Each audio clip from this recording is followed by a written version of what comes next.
team news for you tonight. And for all the significance of this match, Walter Smith not prepared to risk Mark Hateley's fitness. Ali McCoist is on the mend, but also not fully fit. But Rangers can field admirable attackers in Brian Laudrup, whose skill has been greatly acclaimed here in Glasgow, and the former Chelsea and Tottenham forward Gordon Jury, joined by 18-year-old Charlie Miller, who's been catching the eye this season. Ian Ferguson, who's had a lot of injury problems, is in midfield tonight. At the back, Alan McLaren and Basil Bowley in their first season at Ibrox. In goal, it's Colin Scott, on paper third choice, but on the pitch again tonight in the continuing absence of Andy Gorham and Ali Maxwell. Well, like Tommy Burns, Walter Smith's had to think long and hard about his formation, not just his selection. But it does look a very solid back four. Lots of experience in that line, but it's ahead of that where he's thinking a little bit. Peter Hauser is going to be playing in that third central midfield area, but he'll work from in to out down that left-hand side and tuck back when they've got the ball. Gordon Jury, employed on the other side, will play a little bit further forward. He'll look to get forward on that side and get forward and join the attack. But when Rangers lose the ball, look for Jury dropping back in to form a four across the midfield with the other three. Charlie Miller tonight has been asked to play up front, and his job is to get in between Celtic centre-backs. Michael Laudrup, the prize at the moment for Rangers, playing magnificently well. He'll just drift off the pace, he'll just drop off left, he'll just drop off in there, and all they'll do is try and get the ball to him. And when they do, well, he'll just go and he'll take people on. Well, Celtic won their first game in 12 on Saturday, but still make 4 changes. Peter Grant, sadly for them, is ill, but compensation in the return of the record signing Phil O'Donnell to take his place alongside Paul McStay and John Collins in the centre of midfield. Irishman Paul Byrne, who scored in the last Old Firm fixture in October, he gets a recall tonight. He'll play wide on the right. But it's the defensive unit that's given Tommy Burns most cause for thought. Tommy Boyd is switched to the centre of the back line alongside Brian O'Neill. Mike Galloway comes in at right back, and 20-year-old Stuart Gray is at left back. His father, Eddie Gray of Leeds and Scotland fame, watching him here tonight. Yeah, and that's the area that Tommy Burns hopes function well. It really is. It's a patched up back four, and he'll really want them to play well and not really allow much space down these sort of areas.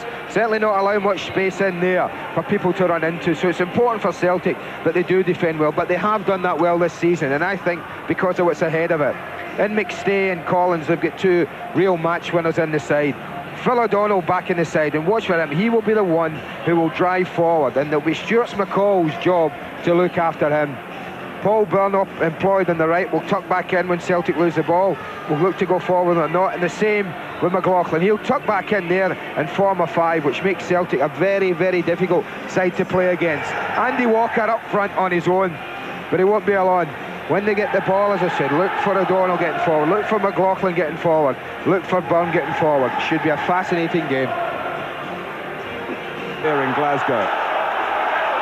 Big day for that young man, the goalkeeper, Martin Colin Scott. He'll be nervous early on. And I'm sure that Celtic will try and put the young man under a bit of pressure early in the game.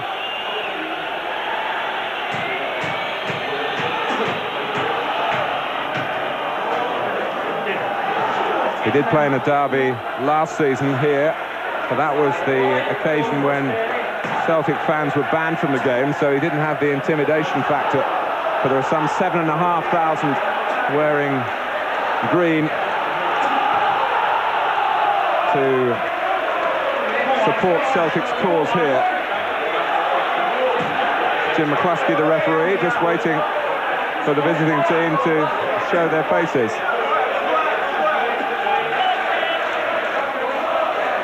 And he's gone in to try and find them, it seems. So Rangers are kept waiting.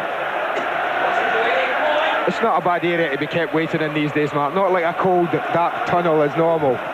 It's quite luxurious, quite plush, as you can see. Looking, above all, to win the championship for a 7th successive season. That shouldn't be forgotten tonight amidst the quest for satisfaction in local pride. But they're sitting very pretty, 10 points clear at the top. Celtic in 4th place. And I understand that even should they win tonight, Celtic, they don't get a bonus because their win bonuses only apply if they're in the top three. Well, that's incentive for you, Martin. The black armbands, incidentally, out of respect for the wife of Tony Mowbray, Celtic player who died tragically at the weekend.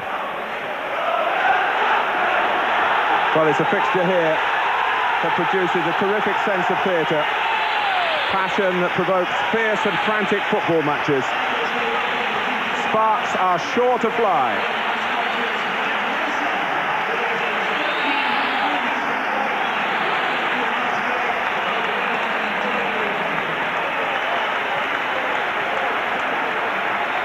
Well, the old firm at the new year. It's live and it's after the break.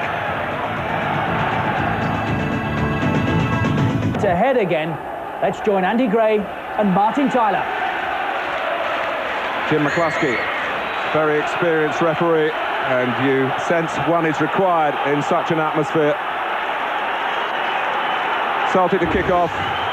Rangers currently ruling the roost in Scotland. Celtic trying to find a present to match their own glorious past.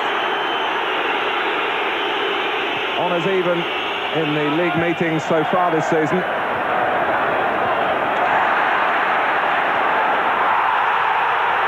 Gordon Jury sent flying by Brian O'Neill. Well, no surprise to see a tackle early in the match. Brian O'Neill, I think, probably right. He made a little bit more of it. Gordon Jury.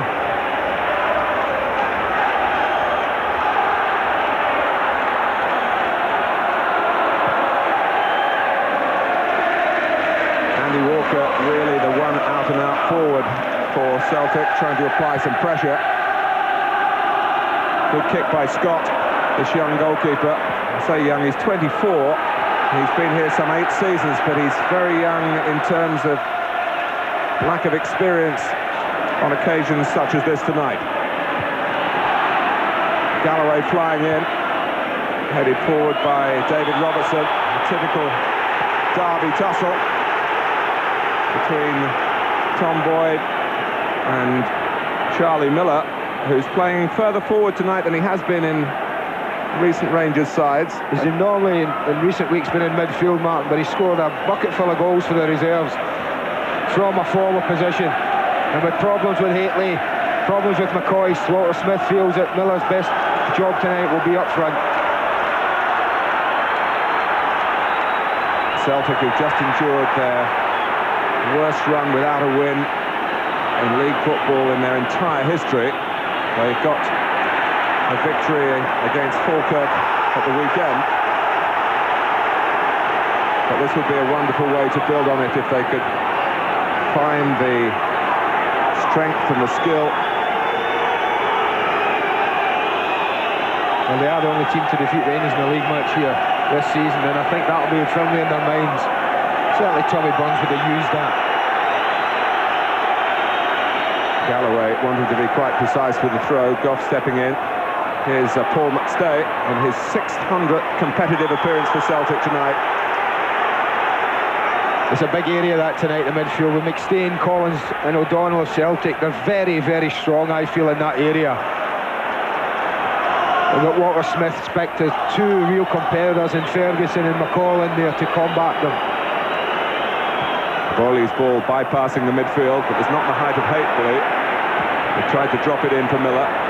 Walker chasing, back with Celtic after a 3-year absence south of the border with Bolton, where he had some splendid times and also picked up a serious knee injury.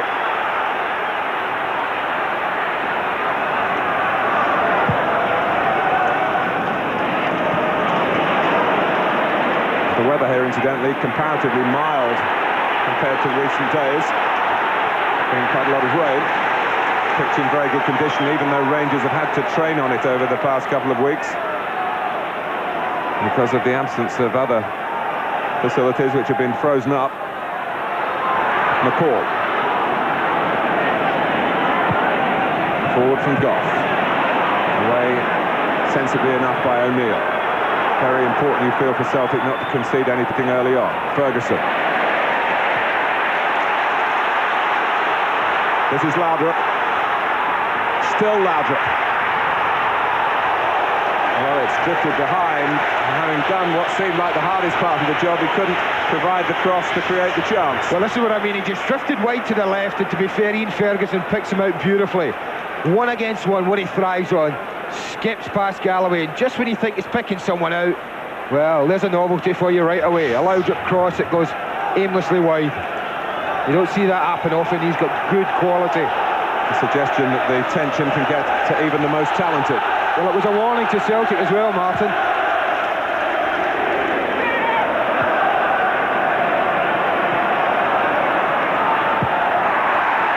Forward by McLaren, who actually started at his first club Hearts as a right back, which is where he's playing tonight.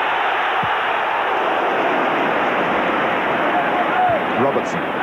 It's been something of a transitional season for Rangers, but despite that, they've marched on at the top of the table. They had an awful August, of course. As Andy was saying, Celtic came here and won. They went out of the European Cup straight away to from Athens.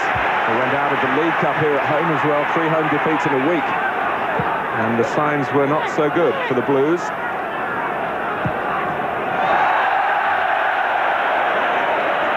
Everything here, including the artificial track around the outside, is blue. You wonder one day whether they'll get the grass blue as well.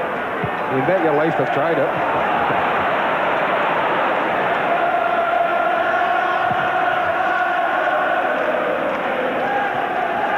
Header by Boyd. O'Neill tucking in behind him. Firing it up to Walker, but Goff was on him in a flash. As Boyd is now into the back of Miller. Well, in the Premiership in England, Mark, that's an automatic yellow card. Just takes young Charlie Miller, Tom Boyd. But perhaps referees a little bit more lenient north of the border.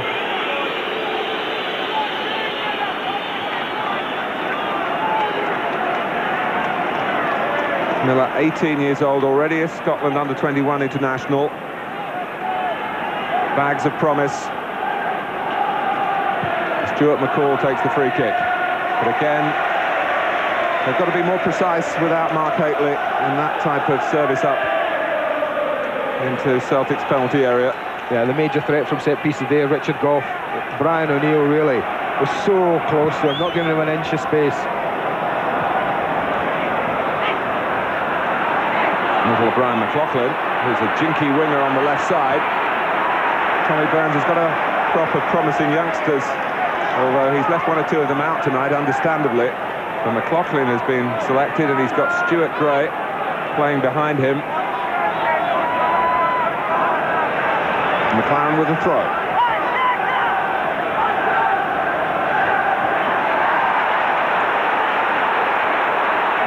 Jury, enigmatic.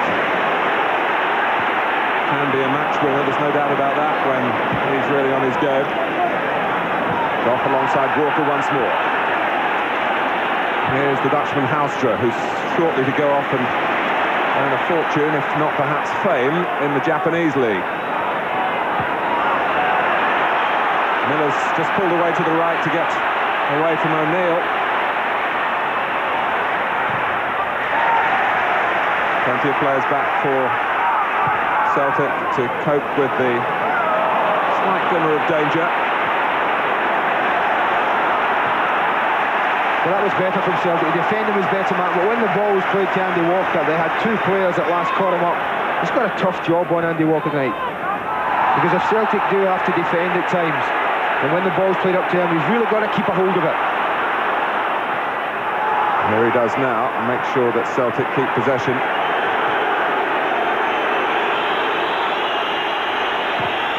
It's Galloway. Whether he just saw Colin Scott moving out, anticipating a cross, and there was a gap there that he decided to try and exploit. Well, I think that's exactly right. Colin Scott did move away to his reach. How far out he is. Obviously expecting the cross to come. Sometimes that ain't a bad idea. If you get that in target, you might put your side one up. It's a versatile character, Galloway. He's at right back tonight. And Boyd in the centre.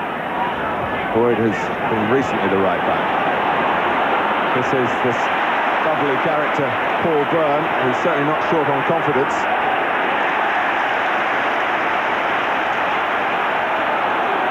Loudon.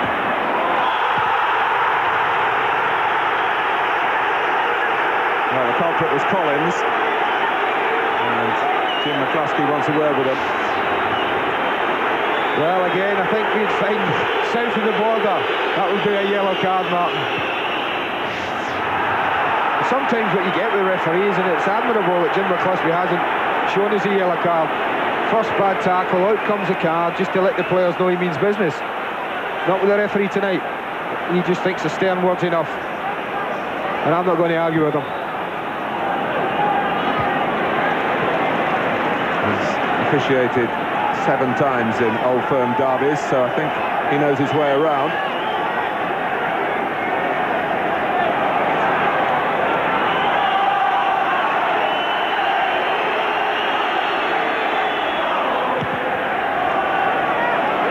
Hallström. That's what Miller can do if he gets the ball into feet. Jury operating mostly from the right-hand side.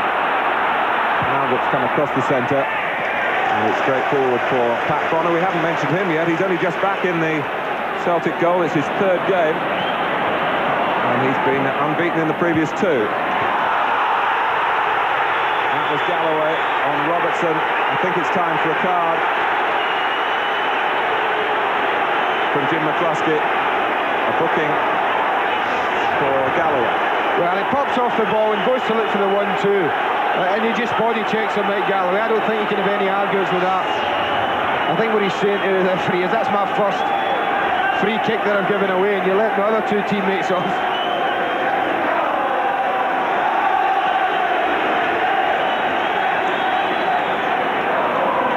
The Frenchman Basile Boli has come up. McCall. I'm a bit surprised there. I thought with the space that Stuart McCall had when he received the ball, it was certainly worthwhile just pulling the trigger this early in the game. I think that's the thing that surprised me. No one's really been prepared to have a shot. Look at the amount of space he had, time to look up and assess it. I just think early in a game of this importance, with nerves at a maximum, it's worth having a go early on. He has been a consistent figure in a changing season for Rangers. Stuart McCall, good pressure by Miller. O'Neill, and the linesman indicates there that it's going to be a free kick to Rangers, and it's a booking as well. Yeah, I don't think, again, Brian O'Neill was so blatant.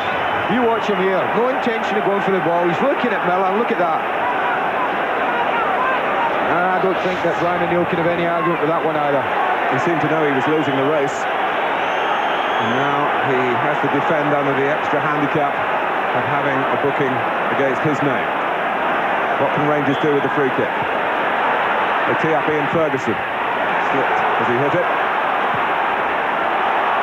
Well, it's 1-on-1 here. If Walker can get going, the pass has just taken him wide away from David Robertson.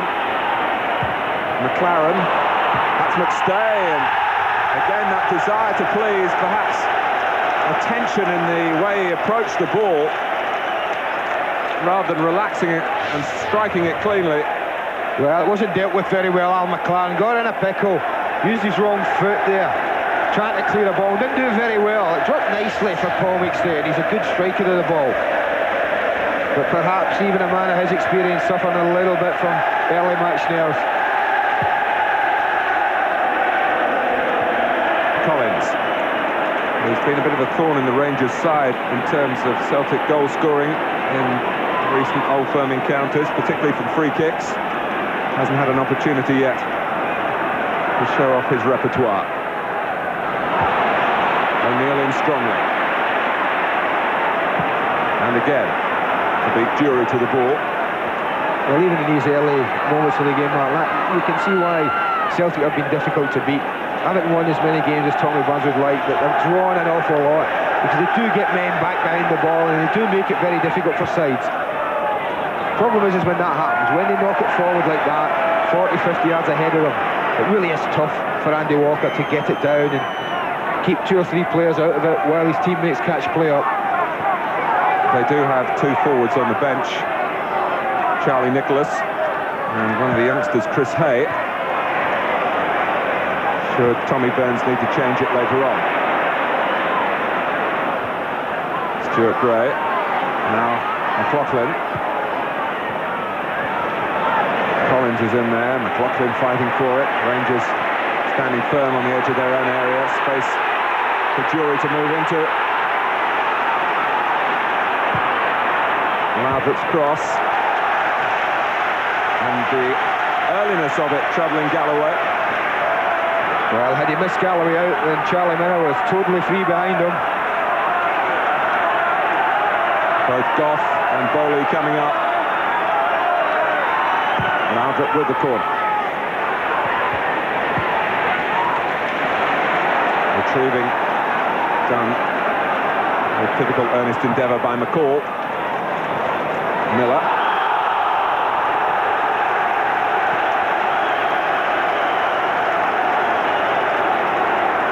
Big appeals for handball from the 7,500 Celtic fans. That's what the referee's given. He makes a good run. Looks himself a good target for Stuart McCall, but just skips away from there. Just there, I think it brushes his hand as he controls it at first. Taki Bonner, who was given a free transfer by Lou Macari at the end of last season and was set to join Kilmarnock, who were then managed by Tommy Burns. There's been some word on the grapevine because the move was put on hold and Bonner has stayed here for Burns at Celtic. McStay. Paul Byrne. And Paul going in. Absolute grim determination to make it his. Jury. And making a bit of luck for himself and still going. Gordon Jury for Rangers.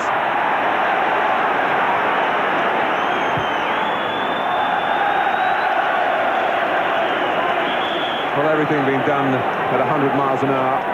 The fans dictate the tempo, really. Well, in the game, the players are just trying to make it difficult for their opponents to play.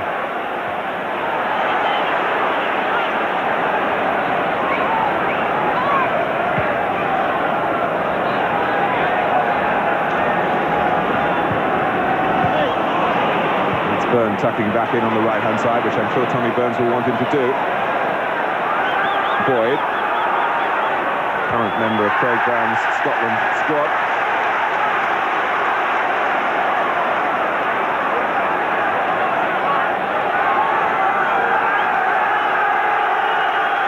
Celtic in no hurry to take the throw. Rangers trying to squeeze them into the corner here. Goff wins it. Out by O'Neill, but no one to aim for. And John Collins looked round. A little gesture of annoyance with his centre-back not playing through midfield. Well, I think early in the game that Tommy Burns won't be too bothered about that, Martin. I think it's vital in games of this importance that you don't give anything away. I understand what John Collins is saying, we keep emphasising with only Andy Walker up front. If they can play it through midfield with Collins, with McStay, a more patient build-up, and that would be more beneficial to Celtic. Celtic, remember, have only lost 3 league games, the same as Rangers, but as we've been emphasising, they've drawn too many, really to fuel any title hopes of their own. Although things, as Scottish football fans will learn, can change very quickly with 3 points for a win. Handball by Collins.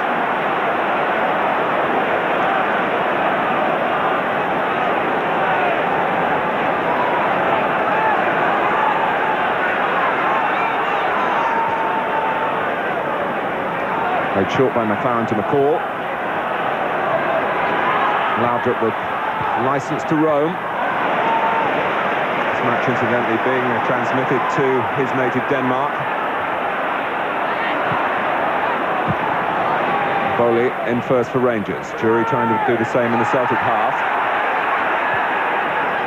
Very composed there about young Stuart Gray, I must say, at left back. discipline.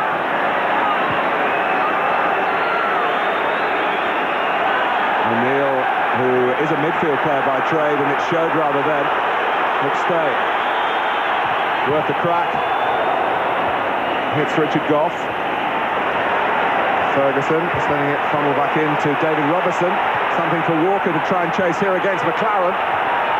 Down goes Andy Walker, on goes the game, says Jim McCluskey. That was a bit more promising from Celtic's point of view.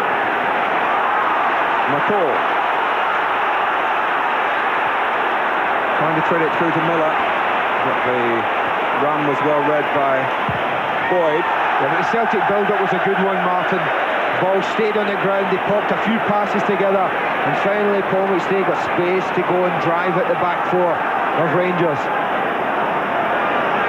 And that was promising, that was a confidence-building move, it really was. That's the type of football that you feel they've got to play.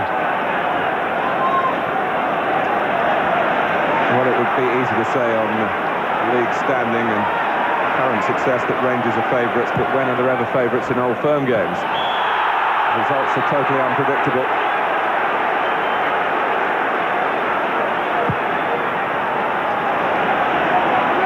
Burn.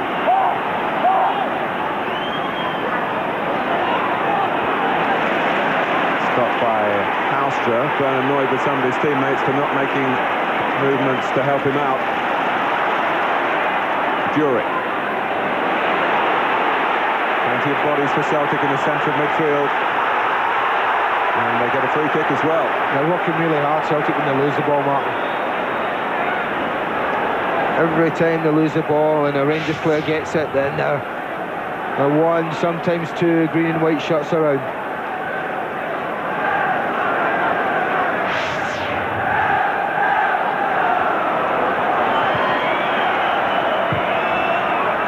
In relative terms, the only way is up for Celtic. They've had a harrowing time.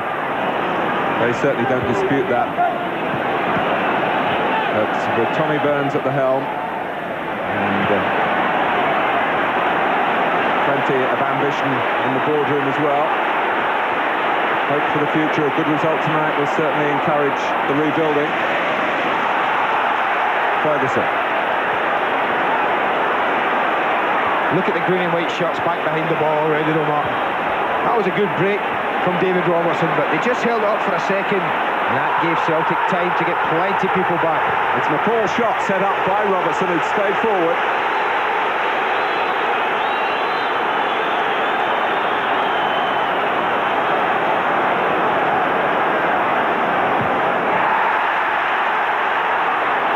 Here's Jury. Mistake by Gray. Well defended. Well defended. You say he's more used to being a midfield player, but he showed good defensive ability there. Wasn't tempted to dive in, but at moments earlier, Mark, there was a huge cry from behind the goal. Celtic fans, whether they spotted something, I don't know. As McCall runs there, there's a little tango. Yeah, I think that was it there. I think Stuart McCall's a lucky man that the referee didn't spot that.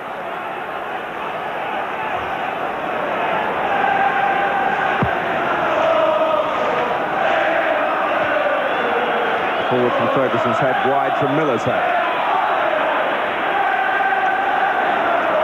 Jury deciding to put it in early this time. Galloway coming across from right back.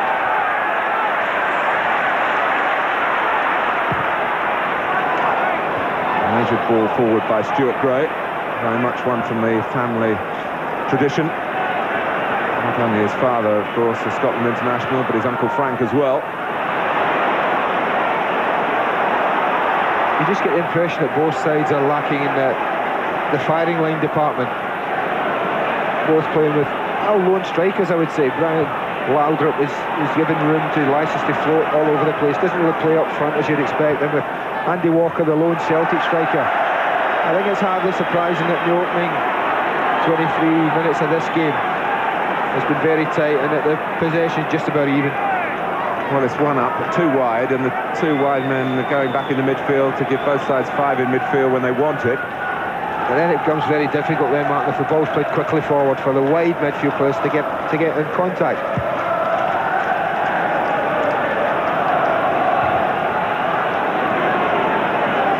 The players, sorry Martin, the players from the central area who you'd expect to go forward, Phil O'Donnell, I don't think he's really been released yet. Perhaps that's something to do with the opening 20 minutes, seeing it out. And Peter Houstra, who you probably expected the three Rangers players to be the one to get forward most. Well, this is a new experience for O'Donnell, and of course he's only just back from injury himself. Celtic feel that perhaps he played football last season with Motherwell when he wasn't fully fit. They needed him and he was prepared to go and battle for them. He's battling here, but it's gone behind. Well, that was better. I mean, that's what I mean. That's the type of run that he can get forward. Yeah, that Phil O'Donnell does make. That is his trademark for me, that forward run.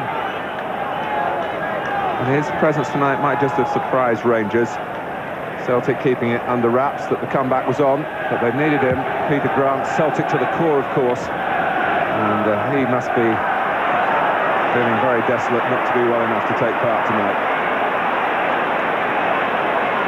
He'll be pleased with the way his teammates have begun this New Year encounter, regarded in Scotland as perhaps the most traditional of the meetings between Rangers and Celtic.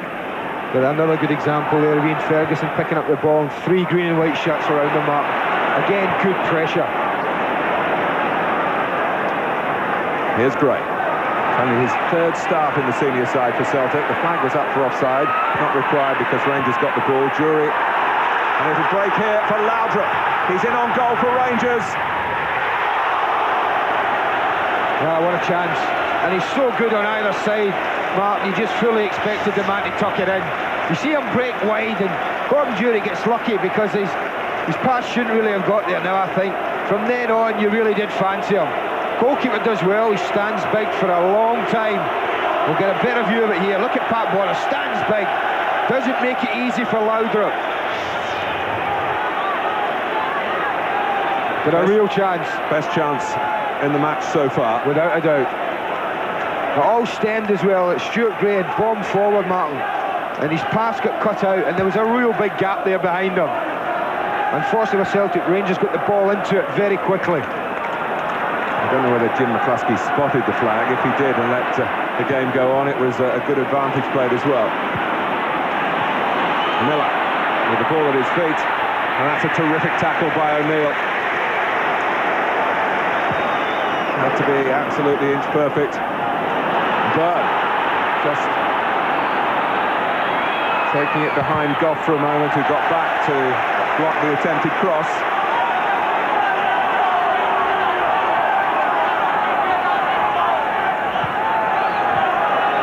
Collins.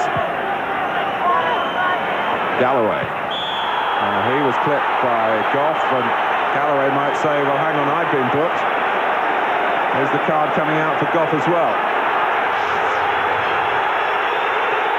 I think what the referee is saying is you made a little bit more of that than was necessary, and I think he's probably right, very much like Gordon Jury did early. But I said earlier, John Collins has certainly caught out Rangers with some free kicks in the past. This just, and I say just, might be a little bit too far out, but he'll certainly fancy it, John Collins.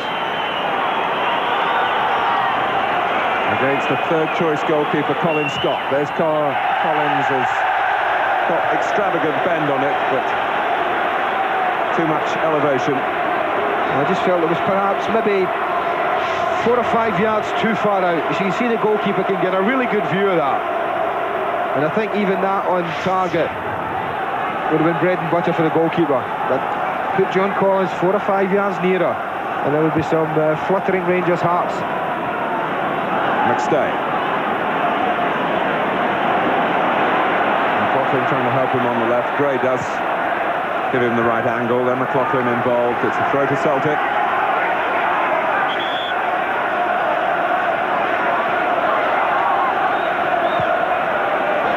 Gray.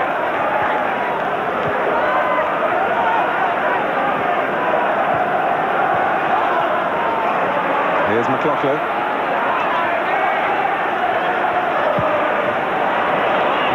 A yard to get his cross in, and it's needed a defensive header behind from David Robertson. Yeah, he didn't waste his time. Brian McLaughlin just shifted the ball and delivered it into the box.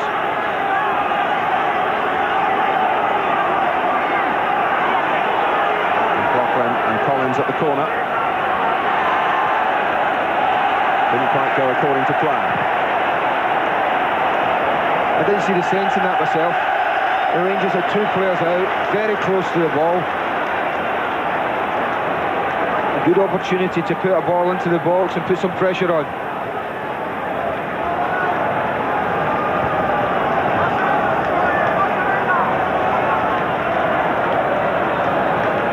Rangers, incidentally, 9 games unbeaten, 23 points out of 27. A run that started with the 3-1 success over Celtic at Hampden, Celtic's temporary home. And it hasn't, in truth, been too homely for them in terms of their results there.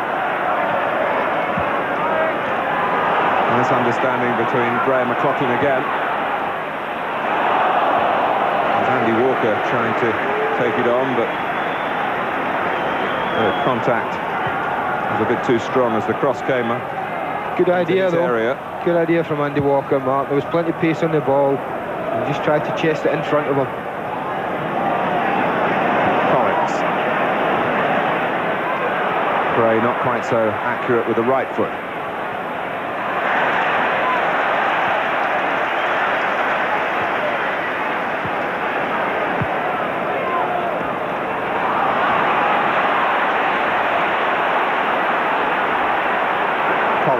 McLaughlin.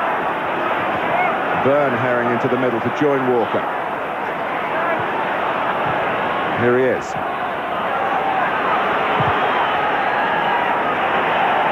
going to come here for Galloway. Still Galloway. They're trying to set it up in the centre. Gordon Drury trying to run it out. And Rangers get a throw.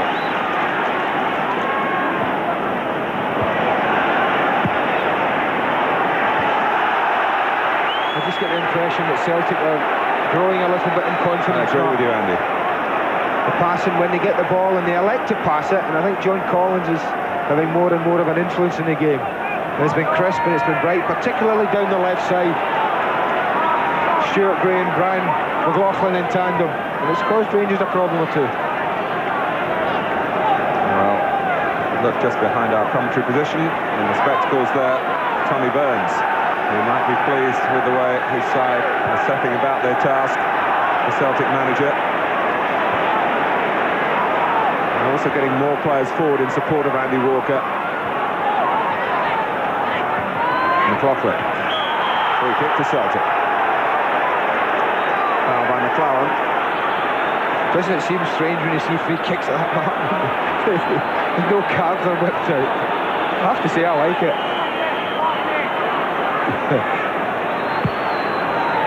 So Neil trying to guide it on. Well, he had half a yard on Richard Gough, but Gough really had to make a powerful challenge. He got himself in front, Brian O'Neill, just a fraction as he comes across, and really Richard Gough had to make sure he got plenty of power in there.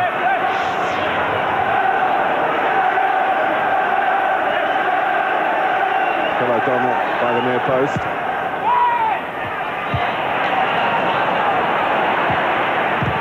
Almost came for Walker from Colin's shot.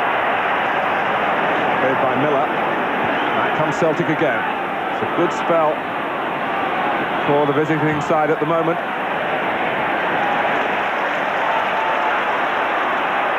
McCall, Laudrup, who's let one good chance get away from him and Rangers.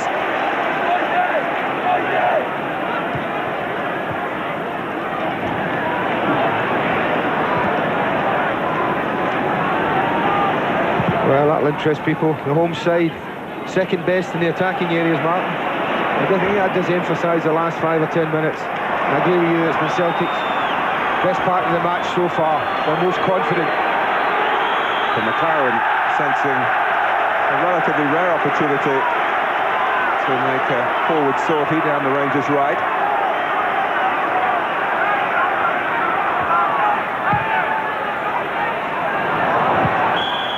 Well won by Bowley. Indeed, as he was being fouled by Walker. Rangers trying to take the free kick quickly, but from the wrong place. Jim McCluskey continues to give the right air of authority.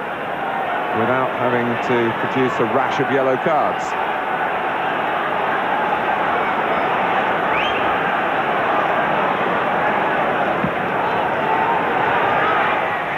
A challenge from Rangers. Bowley's approach to the ball was rather blocked off. It's McCall.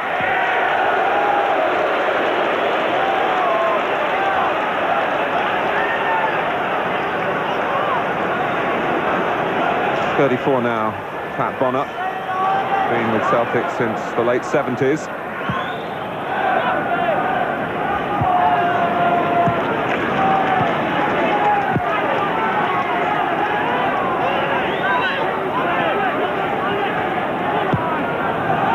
Forward by McStay, trying to drop it behind Goff, who repositioned. McStay on the scene, nippily again. That was good play by Paul McStay. Really a throw in the halfway line. He just asked for it to be thrown in. He volleyed it forward and really did make up some ground to be first to it. A message from Archie Knox to Charlie Miller. I think there's a problem, Mark, because I think Archie Knox indicated to one of the subs to get himself warmed up. Crossed by Galloway. Don't really back McLaughlin to win too many headers, and indeed in trying to get any advantage he could, a free kick was given against him. Well, he had a word and then turned round, Archie Knox, as if to say to Ian Durrant, get ready, you just might be going on. But when we look at the time, I think they'll be anxious to make sure that nothing happens till half-time at least. And Miller is not moving freely. McLaren.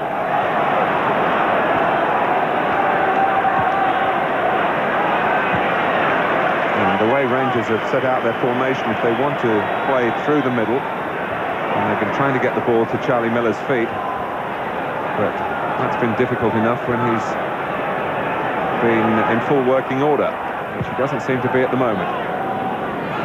It's too high for him.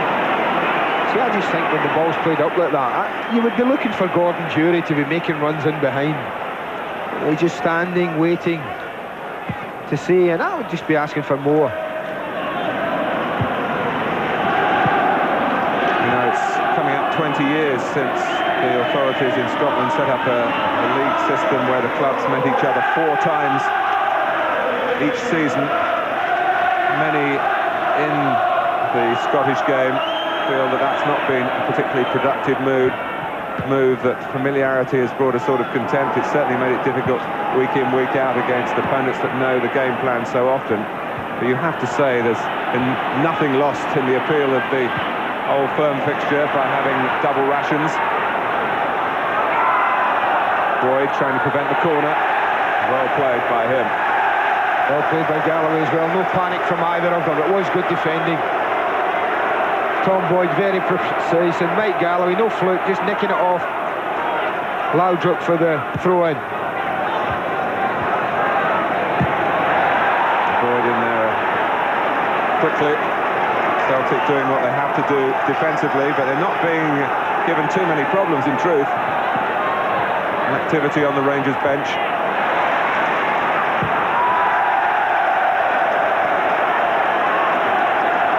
Walter Smith has come down to maybe supervise a substitution here, talking to Ian Durrant. And there's the tactical briefing. McCall. Well, Miller could get in here. Ferguson does. Ian Ferguson against the run of play in truth, but Rangers lead. And it's all down to the man who will at midfield, Martin. 5 minutes earlier could easily come off. Charlie Miller. Stuart McCall just knocks a ball over the top. Miller's first to react. They get the break of the ball there. Ferguson's the first to react, and he tucks it in quite comfortably. But that's just a hopeful ball in, and Miller makes something happen. He doesn't quite connect with a volley, and that ends up a simple task for Ian Ferguson to put Rangers ahead. Goal after 38 minutes to reactivate Rangers here, when Walter Smith was down on the bench thinking substitution. Suddenly his side are in front.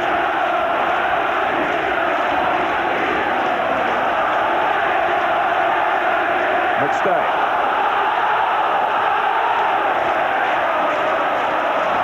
Here's Burn. Too high for Bowley to reach. Steered out by McCall. Laudrup turning McLaughlin once and twice.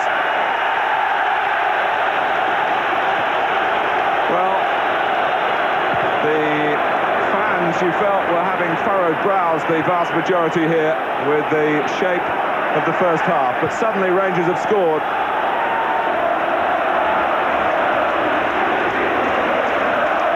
And the reward for Ian Ferguson for following in.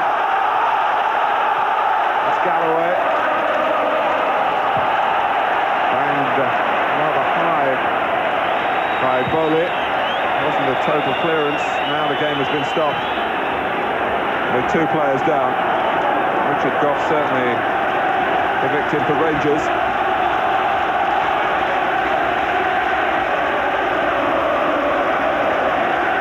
But a moment in which to reflect on the goal, Andy. Came at the right time for him. Phil O'Donnell's the injured Celtic player. He sees the ball's played in. Look at the committed faces there, going 3 of them. Richard Gough and Phil O'Donnell. Look at that, right in Phil O'Donnell's left cheek. And he would have felt that, man. But he's up and he's on his feet. But this is the moment that's lifted the crowd here, the majority of them. Now watch Ferguson there, you see him, the number 8. Now he's level almost with Stuart McCall as he knocks it in, and Ferguson goes. Miller gets blocked, shots get blocked. Bonner can't keep his feet, and it's a simple task for Ian Ferguson to give his side the lead. Been out the side recently, it's a nice way to come back for him.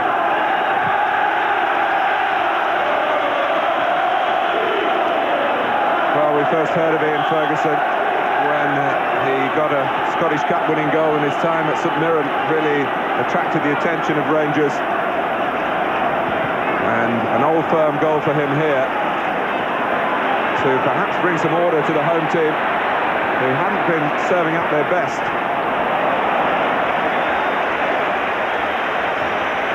Finding the Celtic strategy, smothering the attacking ideas, and as we were stressing, Celtic growing in confidence prior to the goal through midfield.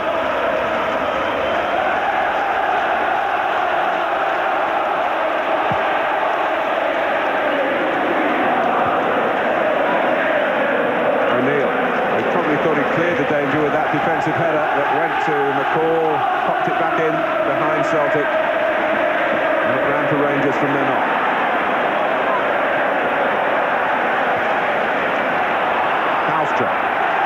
Robertson. 3 minutes to go to half-time plus stoppage time.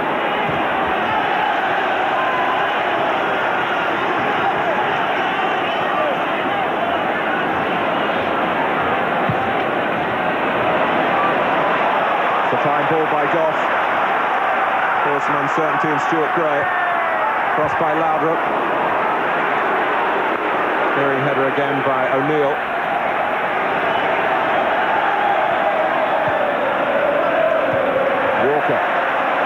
Trying to help it on. This is a big man, Basil Bowley, to come flying into you as he did to Walker then.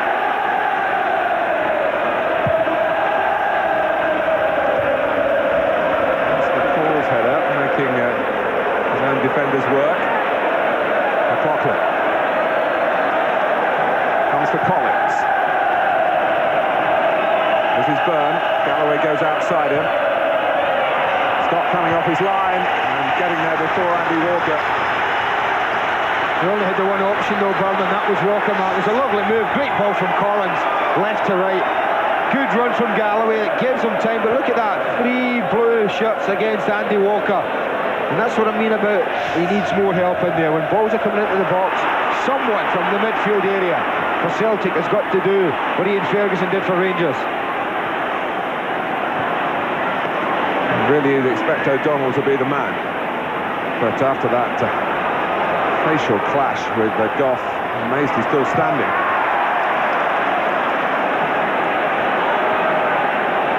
McStay, Galloway,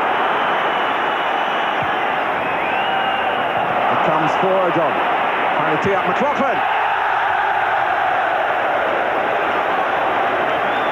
Well, his chances go for Celtic in the first half. That's a decent one.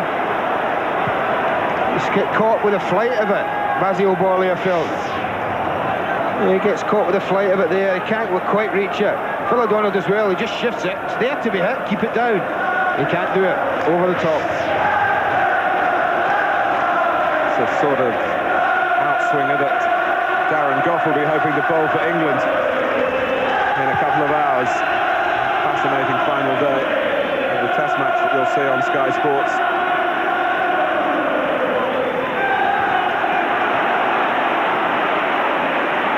McStay. Here's Collins. All alive as Celtic have to be. Certainly got the craft and the class in midfield with Collins and McStay. Have they got the clout up front? Galloway. Byrne. Give and go here. That offers some promise for Celtic. Tim McCluskey looks away. Only one or two Celtic players appealing as Walker went down.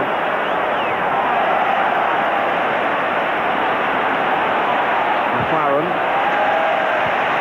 with what was required, really, and he was just slipping and sliding for a moment. Been a good response from Celtic, Martin, since the goal. They've put 2 or 3 decent attacks together, but they just haven't connected with their final ball into the box. But they've got themselves in some good forward positions wide.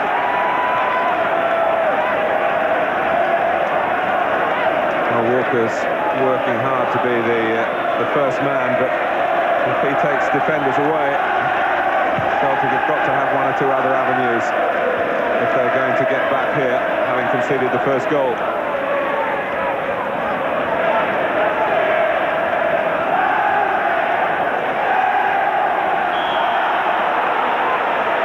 That's the sort of midfield, minefield explosion that you expect with so much physical contact, and plenty of it being allowed by the referee. Galloway. This is Byrne. And Borley took it away from the goalkeeper. Well, I'm sure he called. He certainly looked like he called, Colin Scott. And if you're going to get in the mix-up with your goalkeeper, at least put your head on it and clear it. And Basil Borley will say, well, I did that. But again, Celtic got themselves into a good advanced area wide, Martin, and delivered a ball into the box.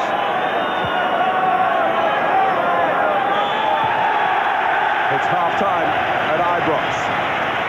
Celtic have given a good account of themselves, but Rangers lead. Ian Ferguson back in the side, following in to good effect.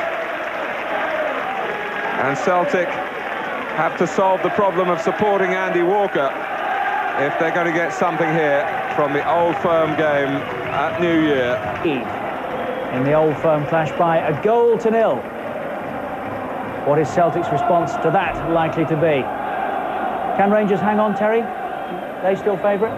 I think they are still favourite very much. I think with Laudrup, you never know. I mean, if Celtic come out and try and press and try and push people forward, it just leaves the spaces open for Brian Laudrup when he does get the ball to have the right go at 1 or 2 defenders. So at the end of the day, Rangers have, in the past few weeks, been soaking up a lot of pressure, sucking teams in and then hitting them on the break. And they can attack teams and press back teams, and also let teams come onto them and then counter-attack as well. Well, you suspect there's a few twists and turns in this match yet, Frank, yes? Yeah, I think so. They've got nothing to lose now. They're 1 down. As well losing 2 or 3 and going for it. OK, let's rejoin Andy Gray and Martin Tyler. Thanks, Richard. The first thing to tell you is that Ian Durrant is on for Charlie Miller. A back injury, the problem for the 18-year-old, who did play a part in the goal by which Rangers lead from Ian Ferguson. Ian Durrant, who's had a spell on loan recently, of course, at Everton. He won't actually go now, Mark. You see, he's tucked back in this right-sided midfield role, which I feel means that Gordon Jury's going to play up front as that furthermost striker. In fact, yes, he is. And that's the change that Wallace Smith had to make.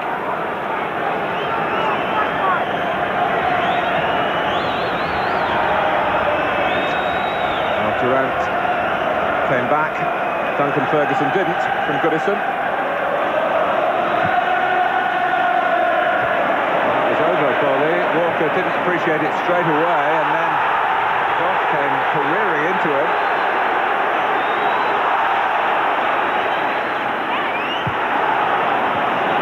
Back comes McLaughlin.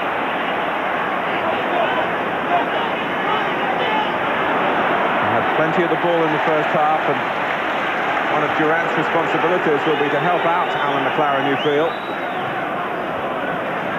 Gray. Now Collins. Here's McStay. Galloway.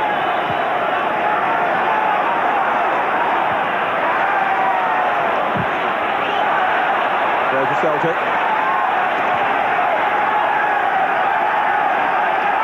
Galloway had a short spell in English football with Halifax and Mansfield.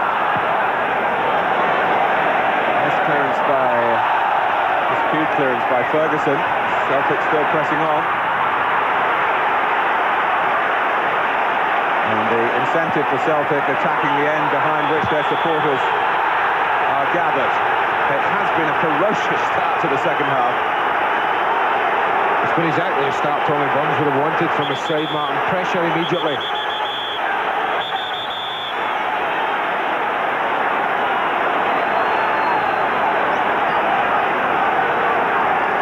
Celtic have a free kick. Paul Byrne to take it. Just too high for O'Neill. Knocked out of harm's way by Jury.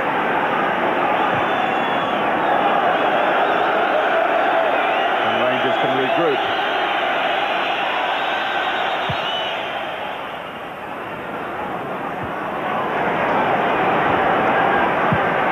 Houstra.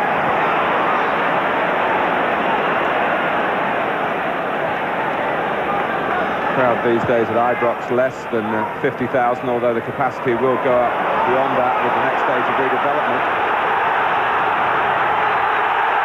But the Celtic minority pleased to see the confusion. Well, they shouldn't be giving the goalkeeper a stick. They really shouldn't, Martin. I thought the young goalie did well. How often do you see it when a goalkeeper and a defender get too close together? He just allowed the centre-back to deal with it, and in all honesty, he didn't deal with it very well. Goalkeeper deals with that well, Colin Scott.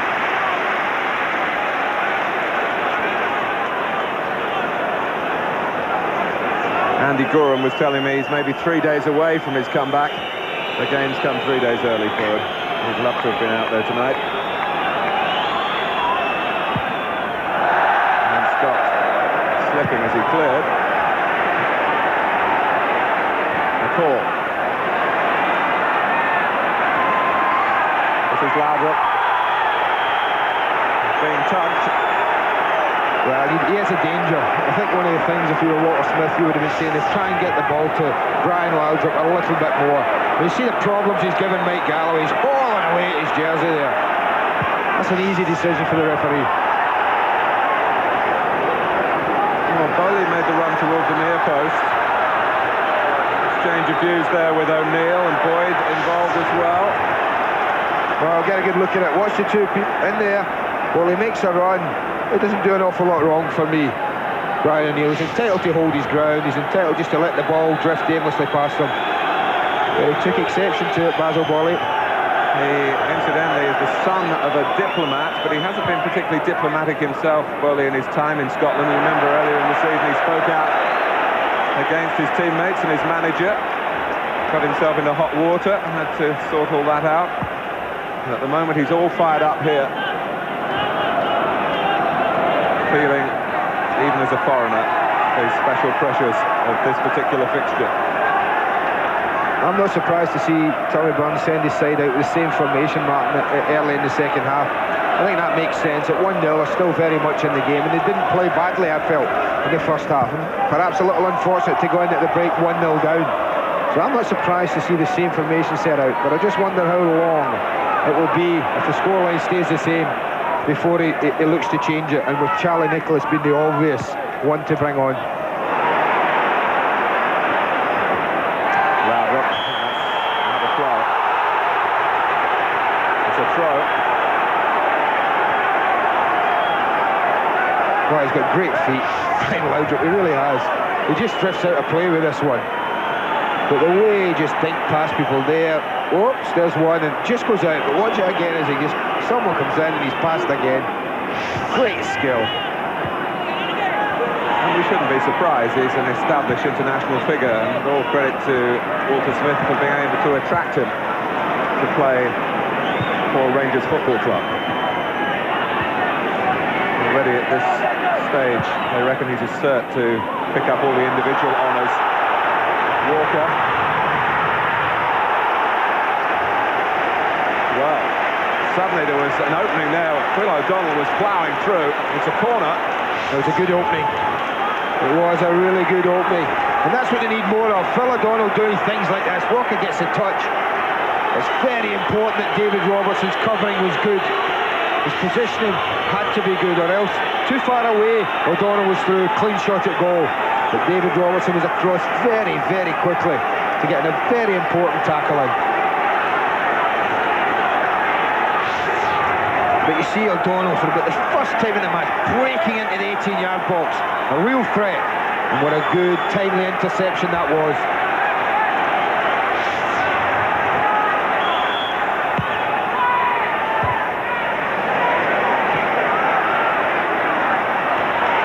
It's Byrne. Oh, well reached by Bowley. Collins. For McLaughlin. Plenty of Celtic players in the Rangers penalty area. McStay. Galloway. Rangers pen back. And McLaren's header veers behind for a corner. Good pressure. This is really good pressure.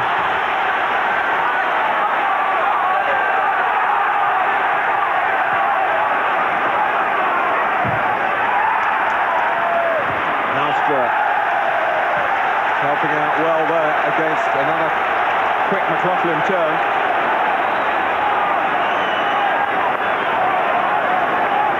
He's looked great, Brian McLaughlin, tonight, Mark, when he's had the ball. Like Frank McAvenny says, I agree with him in half-time. If they could get the ball more to this left side with Stuart Gray and him in tandem. And John Collins, who favours his left side as well. That was their best option in the first half. McLaughlin showed us there, he's still confident enough to take people on and provide crosses. Walker.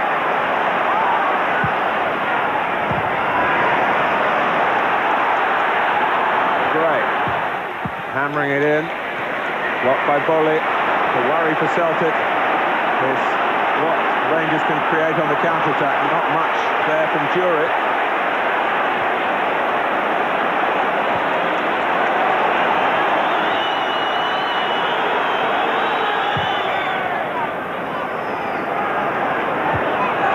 Header down.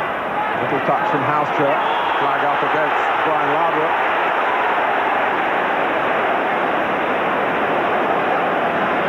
Such a famous footballing family, brother Michael and their father Finn was a Danish international as well.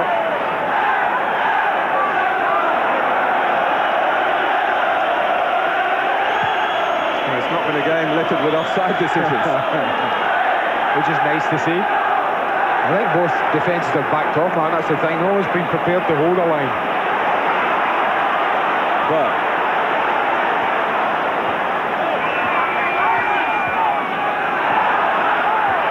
Celtic keeping it in.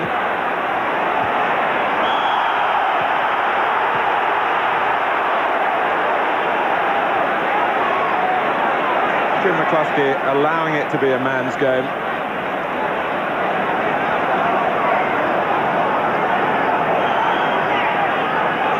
The tenacity you'd expect in the tackling. Plenty of free kicks conceded, but mostly uncomplainingly.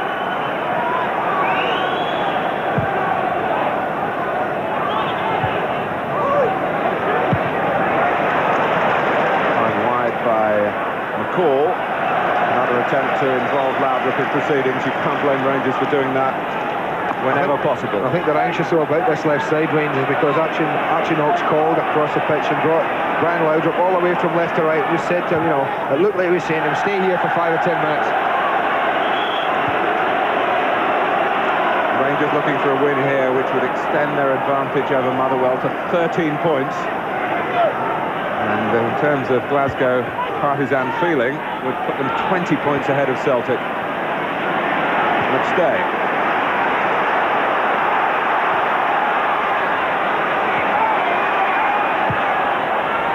O'Donnell going in. Well, he's getting in there. That's better. A bit more often now. That's better. You see, the cross is a bit in first half, Mark. Nobody's in there. But this time they've got three. And Phil O'Donnell really makes his presence felt. I think only just a slight nudge from Bolly just took that over as he goes up, climbs well above him. But he's hitting the ball under pressure and he can't get on top of it and get it down.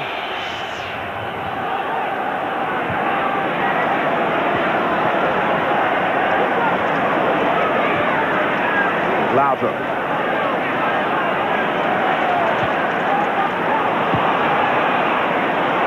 Having played it to no one in particular, Paul Byrne prepared to chase on himself. Celtic chasing the game.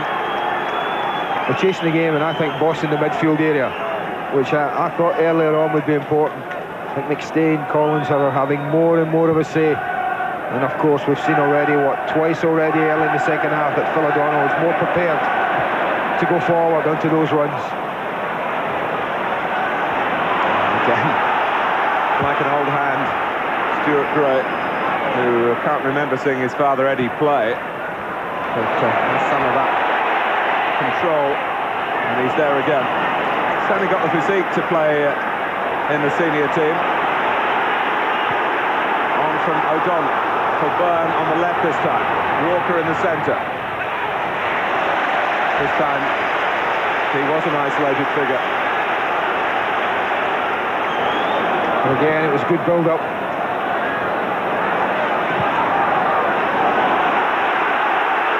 There's no doubt they're the better side in the second half.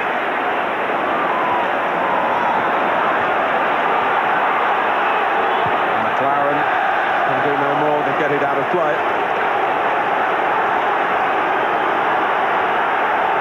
A bit of push and shove there with O'Donnell. Walker. And again, all that's there for McLaren to do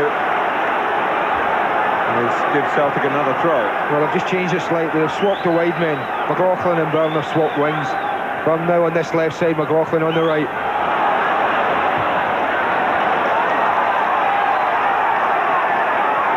Well, these are manful efforts by Celtic to try and get level. Galloway. Ferguson gives it away to McStay. Early cross met by McLaren defensively. Collins trying to get into a shooting position. Hits Bowling. Well, there's some desperate defending going out there, Mark. They just can't get hold of the ball at all, the home side. And I think that tells you all about how well Celtic have played in the second half. Collins with a cross. Oh, it's a brilliant goal. A marvellous goal by Byrne. Tied it in on the volley. Wonderful equaliser, thoroughly deserved by Celtic. Oh, it's been on the cards, Martin, but a magnificent ball from John Collins. I said he's been having more and more of an influence in this game, but look at the way he picks out Byrne. And this isn't an easy chance. And it's a magnificent strike. Reminiscent of Andrei Kanchelskis' goal early in the season at the City Ground, Nottingham. That's a magnificent strike, it really is. He sets that outside the post, and he's got enough bend in it, Byrne, to just curl it past the goalkeeper into the far corner. A goal fully deserved. Well, he scored in the previous fixture between the two sides. He was a loser then. But Celtic suggesting here that a win is not beyond them. They beat Rangers at Ibrox, remember, back in August. The question was whether they could score in their period of domination. Well, you've had the answer in fantastic style from a real chatterbox of an Irishman, Paul Byrne. Just when I said not stop talking about that one. Just when I said they'd actually swapped wings about 5 minutes earlier, and he'd been over on this near side. Obviously decided he'd had enough of that, went back over, and how effective that proved to be. It really was a glorious strike. Well, concern written all over the features of Walter Smith, you just saw there. Now they look a little bit ragged to me at the moment, Rangers. Well, all their traditional support behind Rangers, but the rest of Scottish football, you feel, supporting Celtic to try and rein Rangers in. A win here for Tommy Burns' team. Ferguson.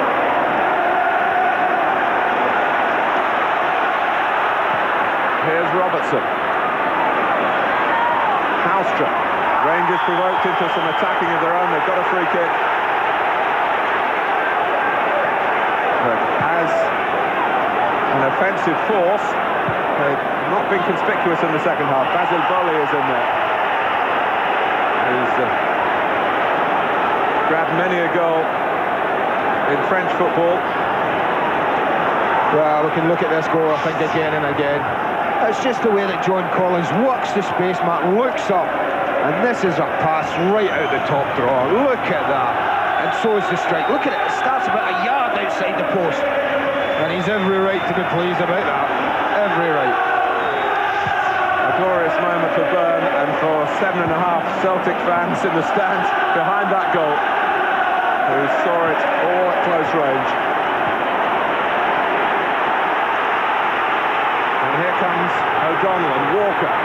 McLaughlin to the left. No free kick given. Walker's furious about that.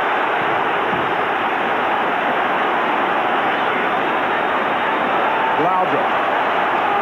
Rangers badly need a touch of class from him. 2-on-1, the centre. If Jury could have got it beyond the last defender to Halstra.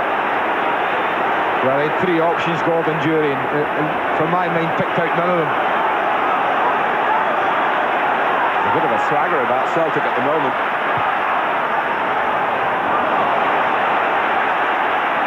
It's a trip on McLaren. He would have been happy to keep going, I think. Jim McCluskey couldn't take the risk. The Rangers defender might have lost the ball. There's a game on now, and Walter Smith will know that.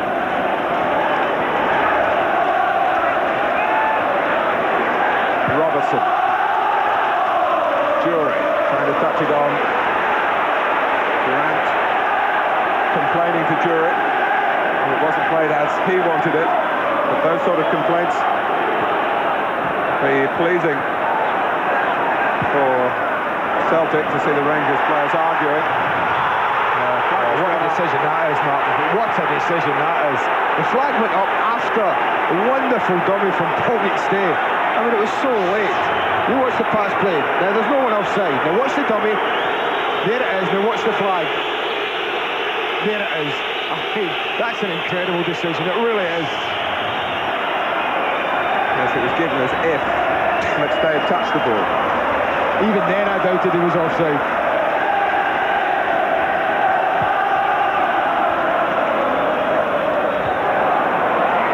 Boyd has done very well in the centre defence, winning the header again against Jury. Here comes Collins. Celtic really sensing that this is set up to be their night. Collins again, plenty of options for him. McLaughlin with the cross. Currently dealt with by McCall, but it only went as far as McStay. Well, if Rangers don't stop the mid-3, that's McStay, O'Donnell and Collins from dominating the game, Martin. I think they'll lose this. They're totally dominant in midfield at the moment. Collins and McStay in particular on the ball.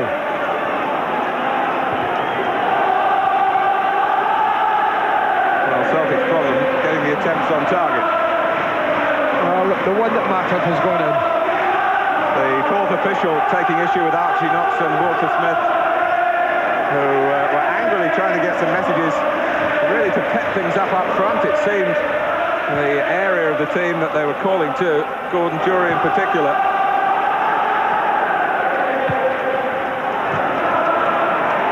would think you've almost got to go man for man if you're Rangers at the moment in the midfield area. McLaughlin.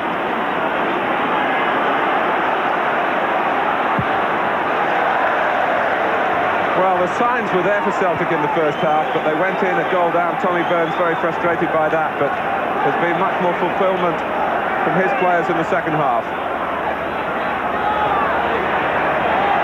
Collins. Booted away by Bowling. Jury there before Boyd, who seemed to have brought him down. In fact, it's very hard to hear the whistle here sometimes. It is a free kick. I actually think the Rangers are trying to go man for man. It looks to me as if they'll push Dean Durrant infield, Martin, and that makes sense. Someone's got to pick up O'Donnell, someone's got to pick up Collins, someone's got to pick up McStay. That's just to get back in the game. As I say, if they allow the Celtic trio to dominate it in that area, then they really will make them pay.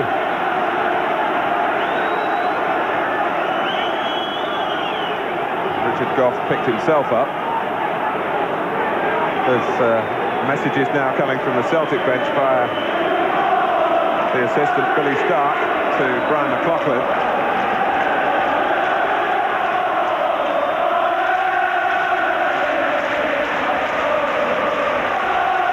Well, this really is poised here.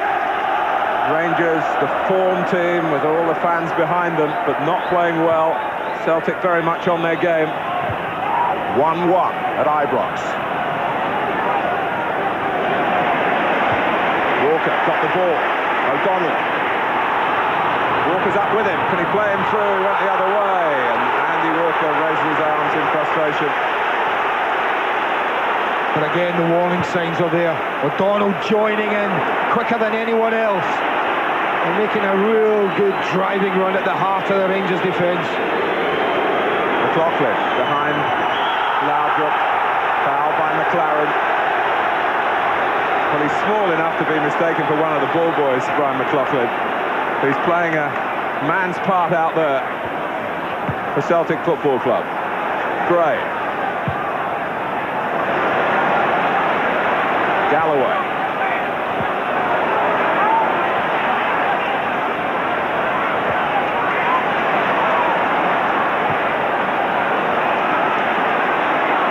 Collins picking another fine pass. McLaughlin, very confident enough to go beyond it. That was unlucky. It's a good idea from young Brian McLaughlin.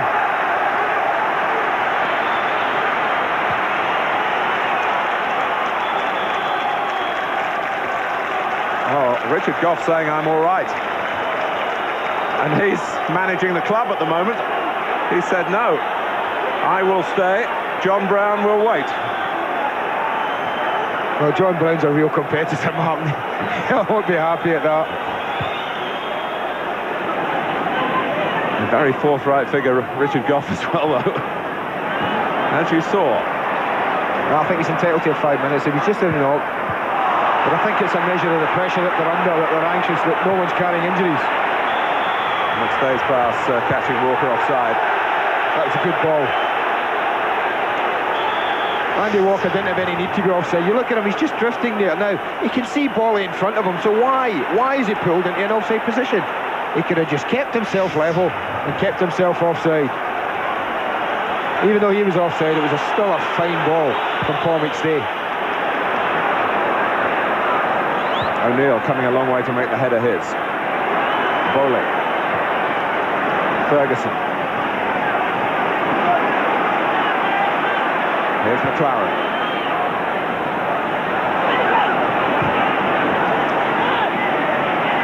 Dragged back from Gray, but a little bit of overconfidence there. Durrant. Ferguson.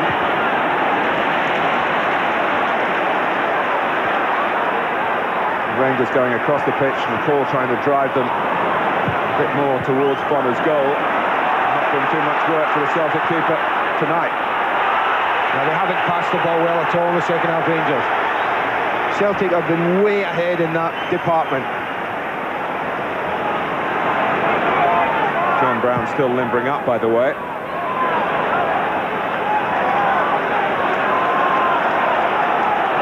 think that's showing it. Domination by the away side.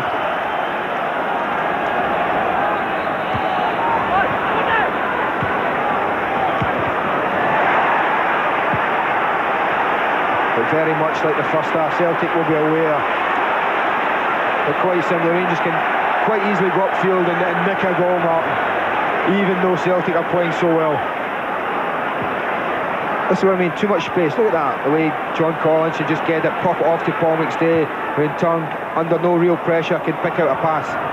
Whereas any blue shirt that's had the ball, Celtic have pressed him really, really well. And there's an example of it. That's a fine example of it.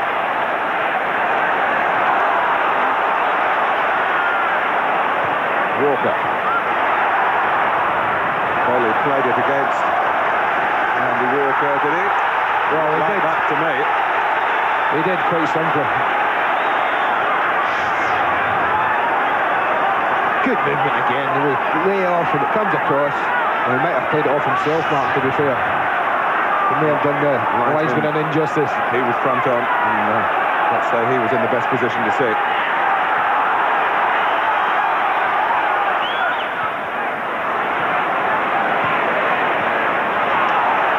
But Rangers can't get it away. Collins. McLaren, and that's a better ball, particularly as it's found Loudon. Jury with him. Durant trying to join in as well, but it's Gordon Jury who's been played forward here for Rangers. And Bonner now has to make a save. Well, that's exactly what I mean. Perhaps spread there, pushing too many players forward. Well, they did. They get caught 2 against 2. But it is a measure, I think, of the confidence they feel. And this is what can happen. They break quickly. Jury gets in on the left side. It's a narrow angle. But again, Paddy Bonner stays big. Makes it difficult. McCall. Ferguson. Being told by McCall to keep it going to the right-hand side, but it's behind Durant. That was why the crowd were frustrated.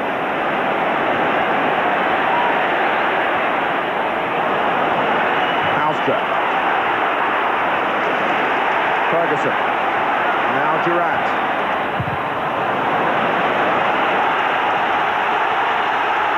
Good appreciation of the defensive side of his duties from McStay. Tidying it up on the edge of the area. Just a spell here to suggest that Rangers are beginning to find a second win. Jury. Durant. Foul by him. Well, you would expect Rangers to have some of the game in the second half. It's quite amazing that we've played as long as we have, and all we've talked about is Celtic pressure, Celtic pressure.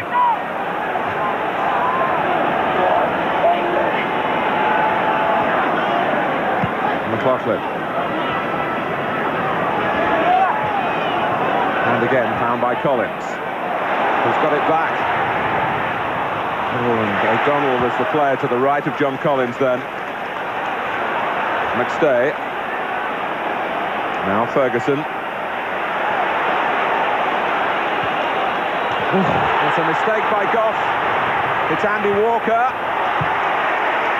And in the centre, not too pleased with his teammate, was Phil O'Donnell. Well, it's a bit sloppy from Richard Goff. Look how casual he is. Andy Walker really does read it very well indeed. I just thought he was a little bit ambitious, a little bit anxious there. O'Donnell was making good headway into the box. It was certainly a better option, I felt.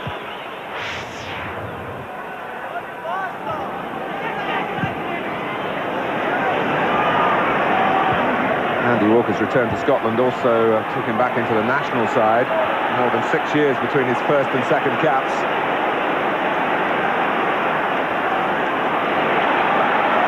McStay, who's always looked like a Rolls Royce on the ball.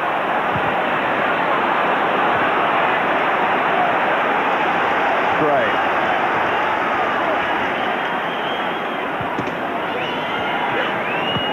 McLaughlin. And O'Donnell and Walker to work with. McStay with similar options. And maybe a strike on his 600th appearance in Celtic's senior side. Again, it's good football. See, Rangers just give it away. Again, Richard Goff, very casual with the clearance. It opens up for Paul McStay. He doesn't need a second invitation.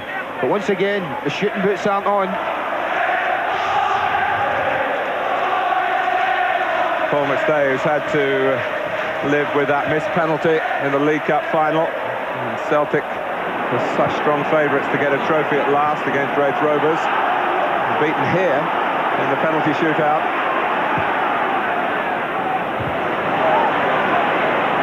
Handball by O'Donnell? No, not in the mind of either linesman or referee.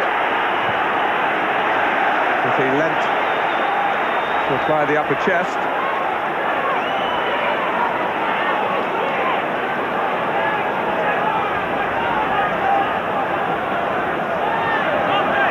Well, you could say a draw would be a good result for Celtic, but they've had too many draws in terms of pressing on up the table.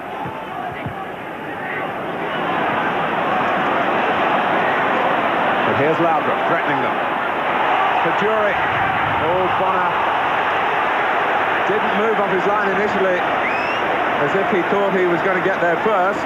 Well, when you've got Laudrup on your side, Mark, he's always likely to open you up. It's a good run from Gordon Jury, but this is a poor first touch. Very poor. Goalkeeper is late, but I think he possibly had to stay his ground a little bit. Comes out, doesn't commit himself. I think that was good goalkeeping. But the touch from Gordon Jury really wasn't a good one.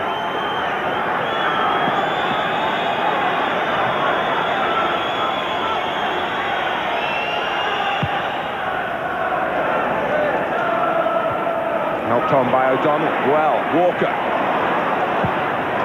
McLaren got across quickly then. But again, you can see that it's not a happy ship for Rangers at the moment. Gray.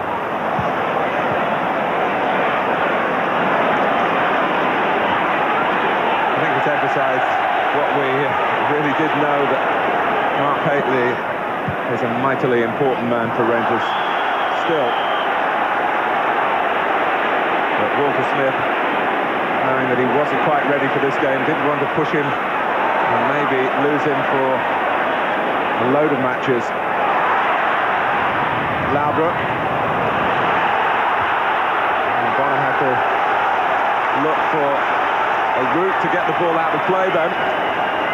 Well, he certainly wasn't sure whether he could pick it up. It did come off a Celtic player and go to him. Whether it was a deliberate pass back to him, I'm not sure, but you can't take chances like that. Just get rid of it.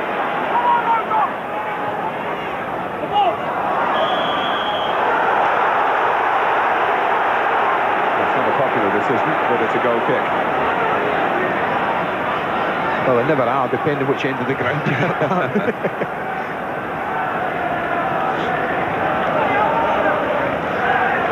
Saying earlier, Peter Haustra with the yen for the yen. Will be off to Japan in February.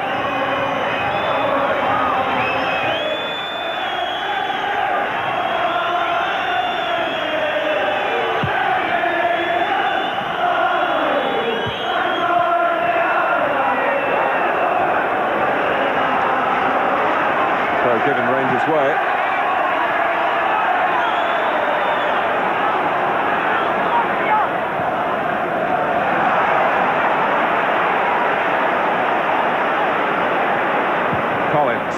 Then Rangers not able to get to him before he released the pass.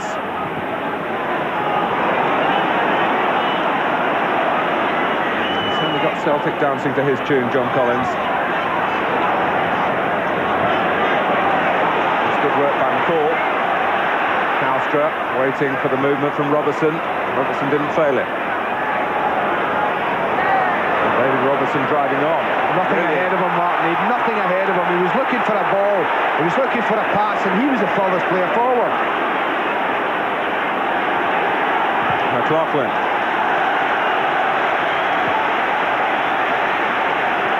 Been very tentative in attack of the home side.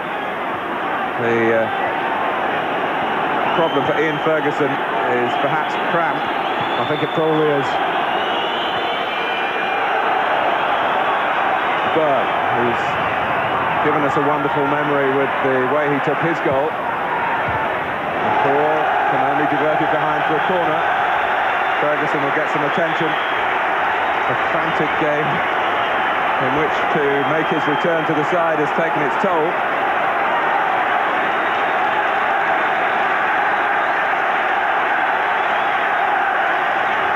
Yeah, there's every chance that is camped. They've had to do an awful lot of running around in that midfield. The Rangers players without the ball, chasing Collins, chasing McStay, chasing O'Donnell. He just slides in here, and he doesn't get the ball. McLaughlin just nicks it away from him, but he slides in. And that, well, I'll be surprised if it's anything other than cramp, Martin. Well, they've loosened the tightened muscle.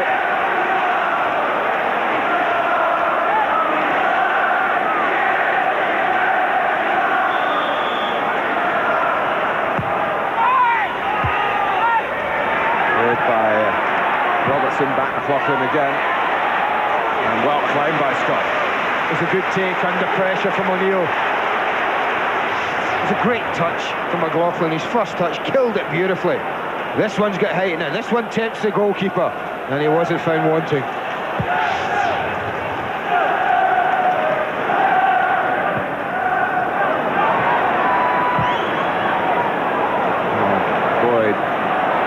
Walker to challenge the ball that was always going to be easier for Goff. And here comes Celtic again.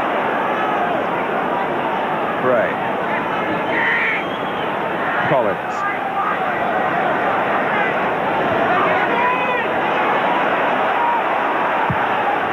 O'Donnell calling for it, and again credit the goalkeeper. I think he realised that O'Donnell wouldn't reach it, that it wasn't going to require a save. And he shepherded it behind. John Brown is coming on, but not for Richard Goff. Ian Ferguson gives way to that muscle that was feeling the cramp. Now Brown is back. Bomber, they call him here. He's had a lot of hernia problems, groin injuries. But a tough, grisly competitor. You talked about Peter Grant being Celtic to the core. Well, there's the equivalent in a blue shirt, Mark.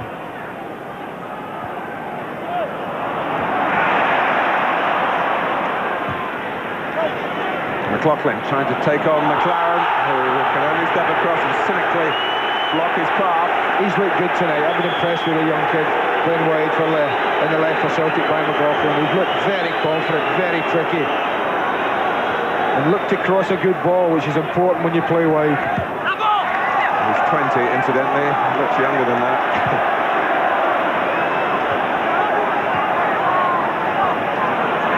McStay. The link up with McLaughlin. Walker's offside. It's a difficult ball. I just wondered.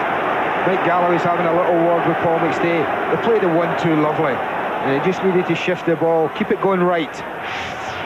Well, he plays the 1-2. Now, look at the top of the screen. Look at Mike Galloway. He wants him just to slide it to him, and look at the space he can go into. He opted for the difficult pass, and once again Andy Walker drifted offside.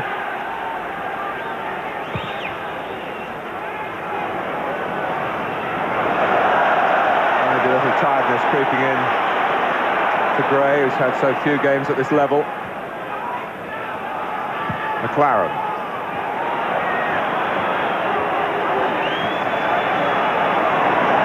Rangers turn it their way while having to go back to go forward. Not a popular decision with the fans.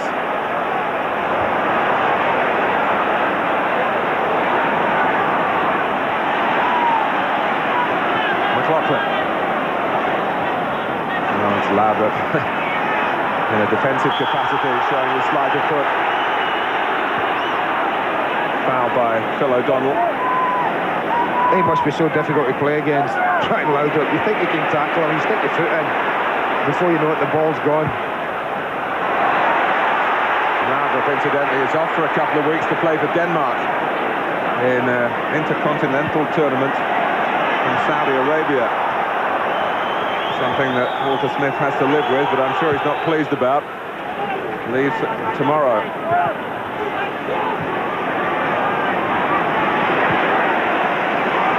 Robertson. 5 minutes or so to go. Celtic pressure in midfield again.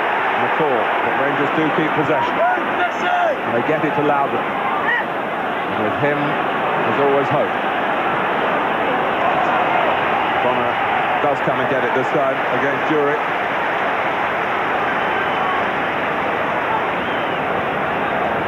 Well, as a club, Celtic trying to catch up with the demands of the modern game. As a team, well, they're showing that they're making progress under Tommy Burns. I think they've played really well tonight, Mark, I really do.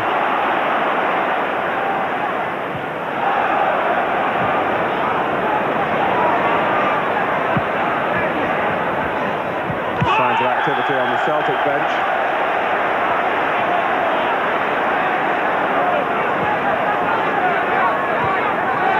Well, this is Chris Hay.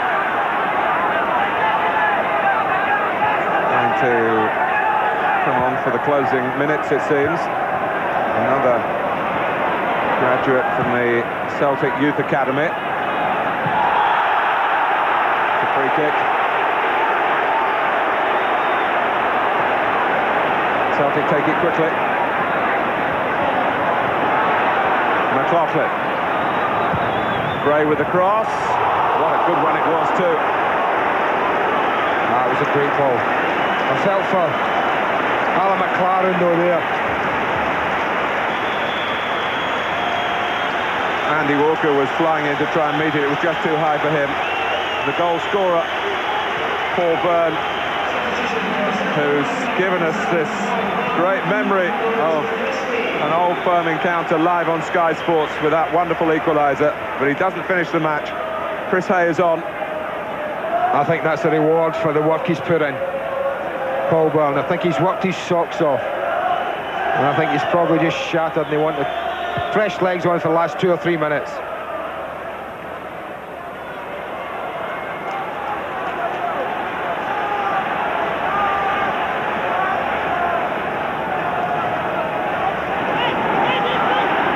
McLaughlin. McStay. Oh, that's a stray one. Here's Peter Houstra for Rangers.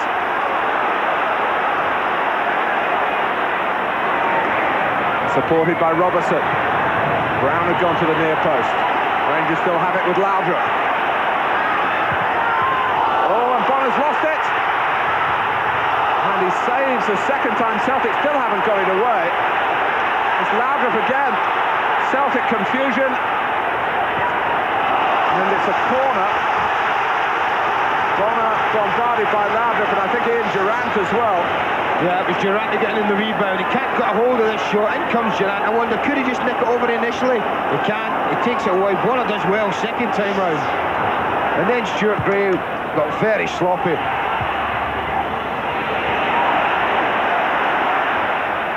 Loudon, what a time this would be for Rangers to score. McLaren. Not the best of crosses. Celtic looking to play it out. Giving heart flutters to their fans. Nice touch by Loudon again. Worley has stayed forward. McCall. Walker to hold it up, maybe do more than that. The pass was under hit. Here come Rangers again. Houstra. Bowley popping up wide on the left-hand side. This time Loudon a little slow to react, but he's got the ball given to him by Phil O'Donnell. Walker, a bit more deliberate, taking aim to release it to the right that time. As we move towards stoppage time.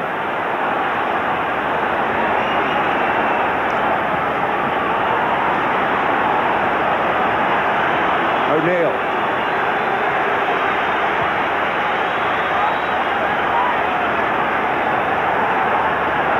This is Galloway. And now Hay.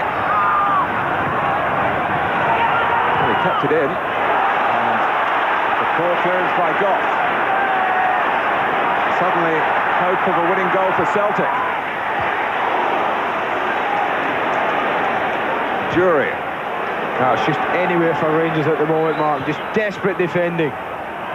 But coming after a spell of pressure, and Bonner had to make some saves. Durant. How much will Jim McCluskey add on here? It's a fight to the finish.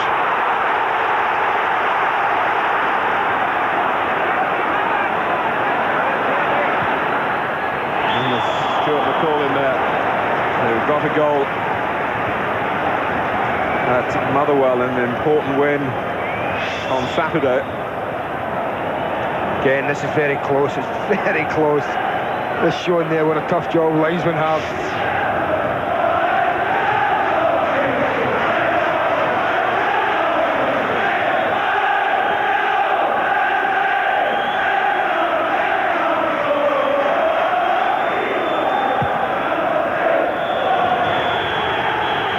Celtic have stood their corner in the New Year derby. A big boost for Tommy Burns, his players and their fans on a big night. They played very well. They thoroughly deserved their equaliser. A superb strike by Paul Byrne after Rangers had scored in the latter minutes of the first half through Ian Ferguson. Richard Gough somewhat subdued at the final whistle. It's been that sort of night for Rangers. Equality on the scoreline on the occasion when Glasgow is so divided. It is Celtic's 11th draw in 19 league games this season. That's not a great help. Now it's 3 points for a win in Scotland. But they'll be proud of this one. Rangers do extend their current unbeaten run to 10 matches, and their lead at the top of the Bells Premier Division to 11 points. And we've had one win apiece and a draw in the 3 Old Firm meetings this season, Andy. Yeah, and I think it's a draw that will, I think, please Rangers more than Celtic. I think the disappointment in the Celtic players coming off was that they didn't win the game. You can see from both sets of fans who are the happier. Undoubtedly the Celtic fans as they leave. But I thought Rangers, on looking back at it, Walter Smith will be fairly pleased to get a point out of this game, Martin.